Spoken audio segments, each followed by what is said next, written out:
The phone buzzed at 11:47 p.m., cutting through the silence like a blade. I'd been staring at the ceiling for 3 hours, wondering where my wife had vanished to this time. Elena's breathless voice crackled through the speaker. "Too much work, sorry," she panted, like she'd been running marathons instead of pushing papers. Then I heard it, a man's voice in the background, crystal clear. Yeah, let's go for round 5. They both laughed, rich, satisfied laughter that made me freeze. I already knew how to ruin their lives. My name is Trent Walker, and I've spent 22 years building something meaningful. Walker Specialty. Printing isn't just a business. It's my legacy, carved from nothing but determination and 18-hour days. At 45, I thought I'd earned some peace. Thought my wife Elena understood what we'd built together. I was spectacularly wrong. Elena Walker, 41, handles our marketing contracts with the kind of polished professionalism that opens doors and closes deals. She's always been ambitious, always hungry for more. I used to admire that fire in her eyes. Now I realize it was never about us. It was about what she could take. The warning signs had been flashing for months, like neon in a storm. Elena stopped answering my calls during business hours. Her phone became Fort Knox, password protected and glued to her side. When I asked simple questions about her schedule, she'd snap back with accusations about my insecurity and controlling behavior. "You're being paranoid, Trent," she'd say, that practiced smile never quite reaching her eyes. "I'm building something here. Don't you want us to succeed?" Success. Right. I was beginning to understand exactly what kind of success she had in mind. After hanging up that night, I sat in our king-sized bed, suddenly feeling like I was sleeping next to a stranger. The house felt different, contaminated somehow. Every family photo on the nightstand looked like a lie. Every shared memory felt poisoned. But I didn't rage. I didn't throw things or demand explanations. Instead, I did what successful businessmen do when they smell smoke. I started looking for the fire. The next morning, Elena breezed through our kitchen like nothing had happened. She wore her Navy power suit, the one that made her look untouchable, and sipped coffee from her favorite mug, the one that read, "World's Best Wife." "Running late," she announced, not meeting my eyes. "Big presentation today." "With Miles Parker?" I asked casually, buttering my toast. She froze for exactly 2 seconds, a telltale pause that confirmed everything. "Among others," she said finally. "Why?" "Just curious about our vendor relationships. Quality control, you know." Miles Parker. 38 years old, vendor representative for premium paper supplies, slick as motor oil, with the kind of artificial charm that made my skin crawl. He'd been circling our contracts for 6 months, always finding reasons to schedule face-to-face meetings with Elena, always finding reasons to stay late. That afternoon, I drove to Rossetti's Bistro downtown. It's the kind of place where business deals happen over wine that costs more than most people's car payments. Elena had been charging a lot of meals there lately, always listed as client development on our expense reports. The hostess, a young woman named Sarah, with kind eyes and a genuine smile, recognized me immediately. "Mr. Walker, are you meeting your wife? She and Mr. Parker have the corner booth reserved." My wife and Mr. Parker. Like they were a package deal. "Actually, I'll take a seat at the bar," I said, keeping my voice level. "I want to surprise them." The surprise was going to be all mine.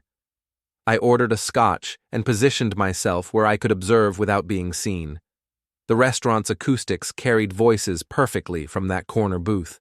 Elena had chosen well for private conversations. They arrived at 6:30, Elena laughing at something Miles had whispered in her ear. She looked radiant, alive in a way I hadn't seen in months, the way she used to look at me. "The timeline's perfect," Elena was saying as they settled into their seats. "Trent's so buried in production schedules, he barely notices what's happening around him." Miles leaned forward, his voice dropping to a conspiratorial whisper. And the financial transition? Already in motion. I've been gradually shifting our key accounts to prefer your company's materials. When we make the switch official, the volume discounts alone will justify everything. Including us? Elena's laugh was musical, intoxicating. Especially us. Once the contracts are locked in and I have operational control, we can restructure everything. Trent built something beautiful here, Miles. He just doesn't have the vision to maximize its potential. You mean he doesn't have the balls? He's comfortable. Comfortable men don't take risks. They don't see opportunities. I sipped my scotch and listened to my wife dissect our marriage like a business proposal. Every word was a scalpel, cutting away 22 years of shared dreams and mutual respect. What about the divorce? Miles asked. Won't be necessary. Not if we play this right. I'm thinking more along the lines of creative restructuring. Trent loves that company more than he ever loved me. If he wants to keep it, he'll accept the new reality. And if he doesn't? Elena's smile turned predatory. Then he'll discover just how much control I actually have over our operations. Clients trust me, Miles. Vendors prefer working with me. The staff respects me. Trent might own the building, but I own the relationships. They ordered another bottle of wine. I ordered another scotch and started planning their destruction. Knowledge is power, and power requires patience. Over the next week, I became a detective in my own life, cataloging evidence with the methodical precision that built my company. Elena's phone records told a fascinating story. Dozens of calls to Miles, often lasting hours. Text messages that she'd forgotten to delete from our shared cloud backup painted an even clearer picture. Can't wait to feel your hands on me again. Trent's working late tonight. Come over. After tonight's round 5, I might not be able to walk tomorrow. Worth it. Each message was a knife twist, but I read them all. I screenshotted everything, organized it by date, and built a timeline that would make prosecutors weep with joy. But the real revelation came when I accessed our company's financial records. Elena had been busy, busier than I'd imagined. She'd rerouted nearly 40% of our supplier relationships through Miles's company, often at prices that were marginally higher than our previous arrangements. The volume discounts she'd mentioned weren't benefiting us. They were padding Miles's commission structure. More damning, she'd been using company funds to pay for their romantic dinners, weekend getaways, and even a jewelry purchase that I'd never seen her wear. Every receipt was carefully labeled as business development or client relations. My wife was embezzling from our company to fund her affair. I could have confronted her then, could have demanded explanations, threatened legal action, made ultimatums. But that's what comfortable men do. They react emotionally and lose strategically. Instead, I called my lawyer. David, I need to discuss some business restructuring options. David Chen had been our corporate attorney for 15 years. He was sharp, discreet, and utterly ruthless when protecting his clients' interests. What kind of restructuring, Trent? The kind that protects company assets from internal threats. There was a pause. David had seen enough corporate divorces to read between the lines. I see. How much time do we have? They don't know I know. So we have as much time as we need to do this right. Understood. Let's schedule a meeting. And Trent, don't change your behavior at home. Not yet. That night, Elena came home late again, full of apologies and explanations about client emergencies. I smiled, kissed her forehead, and asked about her day like a devoted husband. You look tired, I said, meaning it. Maintaining a double life is exhausting work. Just stressed about the Morrison account, she lied smoothly. Miles thinks we might be able to expand the contract, but it requires some delicate negotiation. Miles seems very dedicated to our success. He is. We're lucky to have him as a partner. Partner. The word hung in the air like smoke. I'm sure we are, I agreed. I'm sure we are. David's office occupied the top floor of the Meridian building downtown, with floor-to-ceiling windows that offered a commanding view of our small city. It was the kind of space that reminded you why lawyers charged premium rates. "Elena's been thorough," David said, spreading financial documents across his mahogany conference table. "But she's also been sloppy. These expense reports alone constitute clear evidence of misappropriation. What are my options? Legally, you have clear, solid evidence against her on embezzlement charges. The affair is irrelevant from a criminal standpoint, but the financial misconduct is prosecutable. I don't want her in prison, David. I want her out of my life and away from my company." Then we play this strategically. First, we secure your assets. I'll prepare paperwork to restructure the company's ownership and operational control. Elena's current authority derives from her position as your wife and business partner, not from any formal corporate structure. Meaning we can remove her access and authority without her knowledge, change passwords, redirect financial controls, limit her operational capacity. When we're ready to move, she'll discover that her power was always an illusion. David leaned back in his leather chair, his expression calculating. But there's a more elegant solution. Elena's supplier relationship with Miles violates basic conflict of interest protocols. If Miles's company has been receiving preferential treatment in exchange for personal favors, that's a breach of fiduciary duty that voids their contracts. And if their contracts are void, then Elena's been authorizing payments for services that have no legal basis. That transforms embezzlement into fraud. I felt something cold and satisfying settle in my chest. "How long do you need?" 2 weeks to prepare everything. But Trent, once we start this process, there's no going back. Elena will fight dirty. She'll try to turn your employees against you, poison your client relationships, maybe even attempt to steal proprietary information. Let her try. David smiled, the predatory expression of a man who'd built his career destroying people who thought they were untouchable. "One more thing," he said. "We should consider hiring a private investigator. If Elena and Miles are planning something more sophisticated than a simple affair, we need to know about it before they execute." "Already done," I replied. "I've been documenting everything myself." "Trent, I have to ask, are you prepared for what you might discover? Sometimes the truth is worse than we imagine."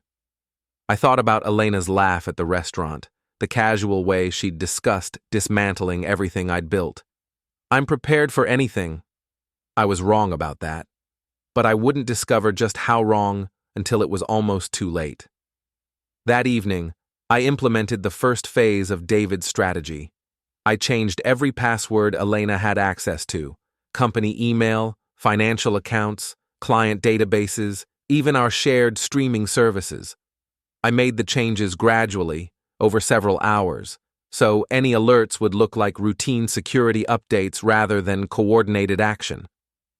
Elena was working late again, probably with Miles, so I had the house to myself. I used the time to search her home office, looking for anything I might have missed. In her desk drawer, underneath a stack of business cards, I found a burner phone. The call log was a revelation. Elena had been in contact with 3 of our largest clients, scheduling private meetings that weren't on our official calendar. She'd also been calling our head of operations, Jim Morrison, far more frequently than necessary. Jim Morrison, 58 years old, 20-year company veteran, and the only employee who understood our production systems as well as I did. If Elena was planning to steal proprietary information or client relationships, she'd need Jim's cooperation. I scrolled through the burner phone's text messages and felt the ground shift beneath my feet. "Jim, we need to discuss transition timelines. Are you prepared for the operational changes we discussed?" "Elena, I'm not comfortable with this. Trent built this company. He deserves better. Trent will be fine. He'll retain ownership, just not operational control. Think of it as early retirement. And if he refuses? Then we implement contingency plans. The clients trust us, Jim. The employees respect us. Trent's a visionary, but visions don't run day-to-day operations. I need more time to think about this." Time is exactly what we don't have. Miles's company is ready to formalize our partnership, but they need guarantees about operational stability. I can't provide those guarantees if Trent remains actively involved in decision-making. I sat in Elena's chair, reading her messages by lamplight, and realized she wasn't just planning to leave me. She was planning to take everything: my company, my employees, my clients, my life's work. The affair with Miles wasn't a betrayal of our marriage. It was a hostile takeover disguised as romance. When Elena came home that night, I was waiting in the kitchen with 2 glasses of wine and a smile that felt like broken glass. "You're up late," she said, suspicious but trying to hide it. "Couldn't sleep. Thought we might talk." "About what?" "The future. Our future." She accepted the wine, and I watched her face carefully as she sipped it. Elena had always been a skilled liar, but stress was making her careless. "I've been thinking about expansion," I continued. "Maybe it's time to bring in some new operational partners, share the workload." That's a wonderful idea, Trent. I'm glad you're finally seeing the bigger picture. Miles seems like he might be a good fit. What do you think?" Elena's smile was radiant, genuine for the first time in months. She thought she'd won. "I think Miles would be perfect," she said. "Absolutely perfect." I raised my glass in a toast. "To new partnerships." "To new partnerships," she echoed. We drank, and I began planning their destruction in earnest.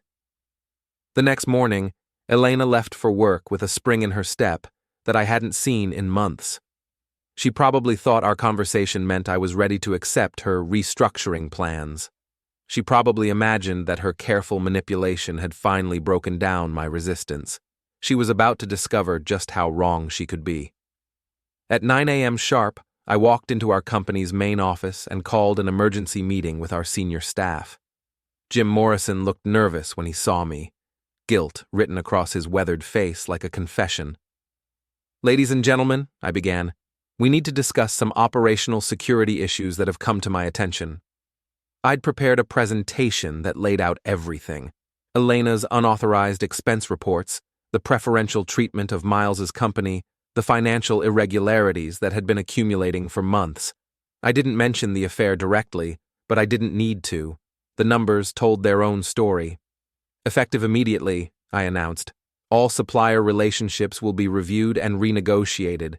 Any contracts that were authorized without proper oversight will be suspended pending investigation." Jim Morrison raised his hand tentatively. "Trent, Elena's not going to like this.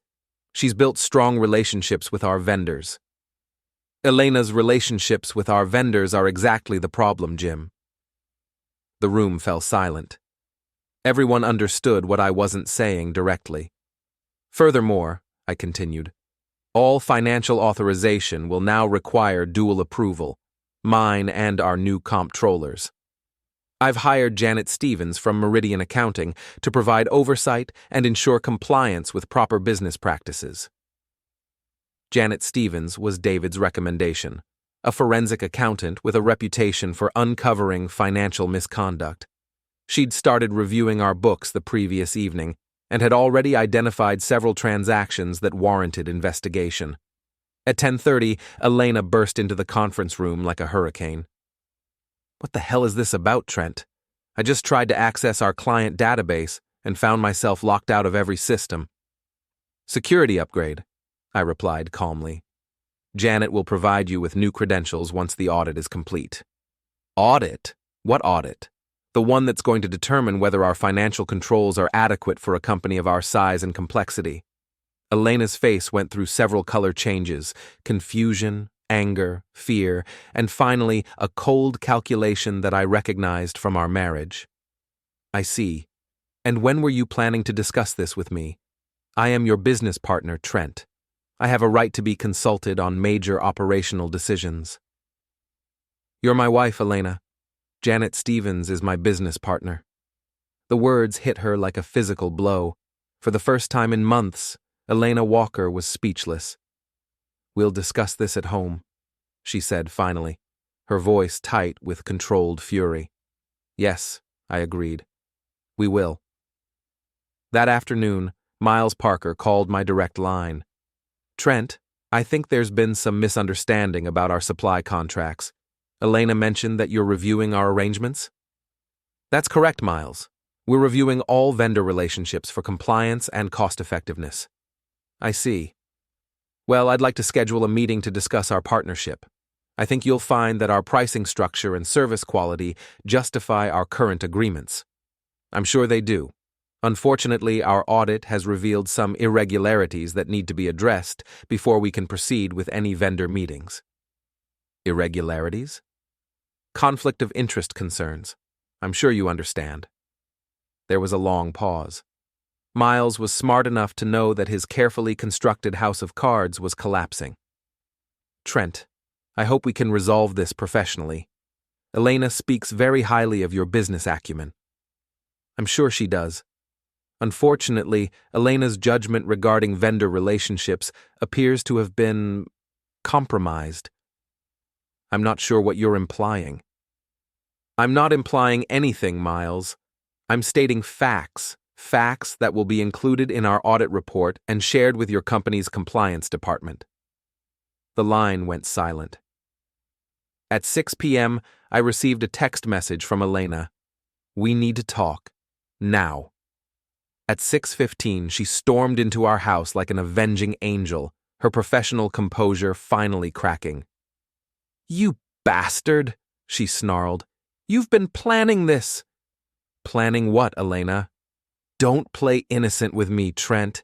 You know exactly what you're doing. I'm protecting my company from internal threats. I thought you'd approve. You've always been concerned about security. Your company? Your company? I've worked just as hard as you to build this business. Have you? Because our audit suggests you've been working quite hard to tear it down. Elena's mask finally slipped completely. The woman I'd married, the partner I'd trusted, revealed herself as something cold and calculating. You have no idea what you're dealing with, Trent. I have relationships with every major client. I have the respect of our employees. I have contracts and commitments that you can't just cancel because you're feeling insecure about your marriage. Actually, I can, because those contracts were signed under false pretenses, those relationships were built on deception, and those employees work for me, not you. We'll see about that. Elena pulled out her phone and started dialing. I watched her face change as each call went to voicemail. Jim Morrison, our production manager, our head of sales, even our receptionist. None of them answered. They're all in a mandatory staff meeting, I explained helpfully. Janet's explaining the new operational procedures. Amazing how quickly people adapt when they understand the legal implications of their choices. Elena stared at me like she was seeing me for the first time. This isn't over, Trent. Yes, I said quietly. It is. Elena moved out that night, taking only her personal belongings and leaving behind 22 years of shared history. She didn't slam doors or throw dishes. She was too controlled for that, too aware that anything she said or did could be used against her later. But I saw the hatred in her eyes as she packed her designer clothes and expensive jewelry.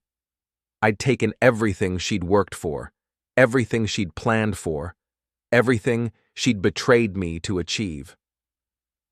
The next morning, Miles Parker's company received a formal complaint from our legal department detailing the conflict of interest violations and demanding immediate contract termination. David had crafted the letter with surgical precision, citing specific regulations and potential legal remedies that made continued business impossible. Miles called Elena 17 times that day. I know because I was still monitoring the burner phone she'd forgotten in her hasty departure. Elena, they're destroying me. My company's threatening to fire me over this. You said you had everything under control. It's temporary, Miles. Trent's just flexing. Once the divorce proceedings start, I'll have leverage. What leverage? You said you controlled the business relationships. I do. Our clients trust me. When they find out what Trent's doing, they'll side with us. but Elena's confidence was misplaced. Our clients were business people first, and business people understand that stability matters more than personal relationships. When Janet Stevens contacted each major account to explain our operational changes and quality improvements, they were supportive rather than concerned. Elena had overestimated her importance and underestimated the value of the company I'd built. 3 days later, Miles was fired from his position for violating company ethics policies. Elena's burner phone recorded his final, desperate call. "This is your fault, Elena. You promised me this would work. You promised me we'd have everything." "We can still make this work, Miles. I just need time to—" "Time? I've lost my job, my reputation, my future. For what? For you? For us? Miles, please, we can figure this out." "There is no us, Elena. There never was. You were just using me to get what you wanted, and I was too stupid to see it." The call ended with Miles hanging up, leaving Elena alone with the consequences of her choices. But Elena Walker wasn't finished fighting. On Friday afternoon, she arrived at our office with a lawyer, not David Chen, but a sharp-dressed woman who specialized in hostile business disputes. They demanded a meeting to discuss Elena's rightful share of marital assets and business equity. I met them in our conference room, with David at my side and Janet Stevens providing financial documentation. "Mrs. Walker," Elena's lawyer began, "my client has been unlawfully excluded from a business she helped build. We're prepared to file injunctions to restore her operational authority and protect her financial interests." David smiled his predatory smile. "Ms. Harrison, your client's operational authority was revoked due to documented financial misconduct and breach of fiduciary duty. We have extensive evidence of misappropriated funds, unauthorized contracts, and conflicts of interest that violate both corporate policy and state law." He slid a folder across the table. "This represents just a sample of the evidence we've compiled. Bank records, expense reports, communications, witness statements. Your client embezzled company funds to conduct an affair with a vendor representative, then attempted to manipulate business relationships for personal gain."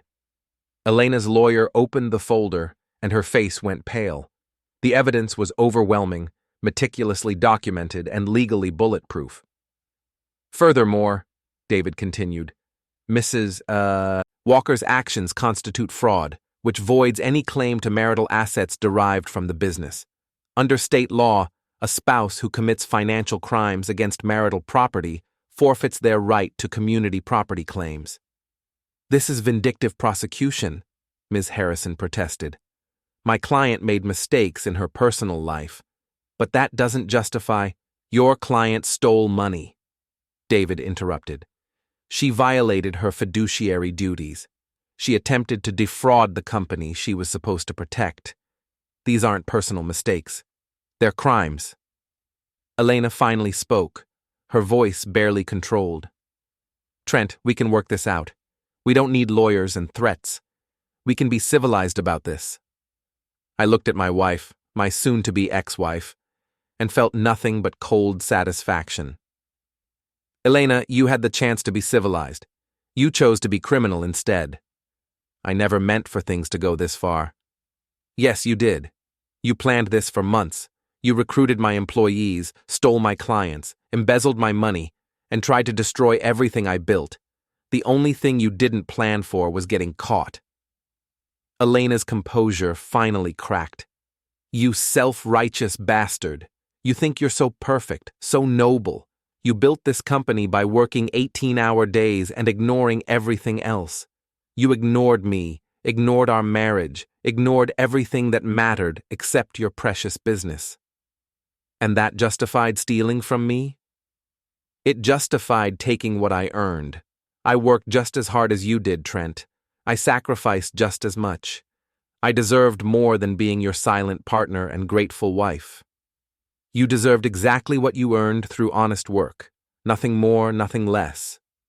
David cleared his throat. "Mrs. Walker, we're prepared to offer a settlement. You resign all claims to business assets, accept responsibility for financial restitution, and agree to a standard divorce decree. In exchange, We won't pursue criminal charges for embezzlement and fraud. And if I refuse? Then you'll be explaining your actions to a grand jury. Elena looked at her lawyer, who nodded grimly. The evidence was too strong, the legal exposure too great. How much restitution? Janet Stevens consulted her notes. Based on documented misappropriation, approximately $87,000. I don't have that kind of money. Then you'll need to find it, David replied. Or we can arrange a payment plan through wage garnishment from your future employment. Elena signed the papers that afternoon, her signature shaky but legally binding. She agreed to everything: the divorce terms, the financial restitution, the non-disclosure agreement that prevented her from discussing proprietary business information. As she gathered her papers to leave, she looked at me one final time. I hope you're happy, Trent. I hope your precious company keeps you warm at night. It will, I replied, because unlike you, it's built on something real. Elena Walker walked out of my life that day, taking nothing but her dignity and her debts. Miles Parker found a new job 3 months later, selling insurance in a different state. He never contacted Elena again. Jim Morrison retired early, his pension intact, but his reputation damaged by his association with Elena's schemes, and I rebuilt my company stronger than ever, with better controls, clearer policies, and the kind of operational security that prevents internal threats from taking root. 6 months later, I received a letter from Elena. She'd found work with a marketing firm in Chicago, starting over at a salary that barely covered her restitution payments. The letter was an apology of sorts, acknowledging her mistakes and expressing regret for the damage she'd caused. I read it once, then filed it with the rest of the case documents. Some betrayals are too fundamental to forgive, too calculated to excuse. Elena had made her choices. She'd chosen Miles over me, greed over integrity, deception over honesty. She'd gambled everything on a scheme that required my destruction, and she'd lost completely. The company she'd tried to steal continued growing, adding new clients and expanding into markets she'd never imagined. The employees she'd tried to turn against me became more loyal than ever, understanding that stability and honest leadership matter more than personal charisma. And I learned something valuable about the difference between building something and taking something. Elena had spent months planning to take what I'd built, but she'd never understood the difference between ownership and control, between authority and respect, between power and influence. She'd thought that relationships and manipulation could substitute for competence and integrity. She'd been wrong about that, just as she'd been wrong about everything else. On the anniversary of her departure, I stood in my office looking out at the city I'd helped build, the company I'd protected, the future I'd secured through careful planning and decisive action. Elena had wanted to take everything from me. Instead, she'd given me something invaluable, the knowledge that I was stronger than I'd realized, more resilient than I'd imagined, and capable of protecting what mattered most when the stakes were highest. She'd tried to destroy me, and had destroyed herself instead. That's what happens when you mistake kindness for weakness, when you confuse patience with stupidity, when you assume that decent people won't fight back when cornered. Elena Walker had learned those lessons too late to save herself, but she'd learned them completely.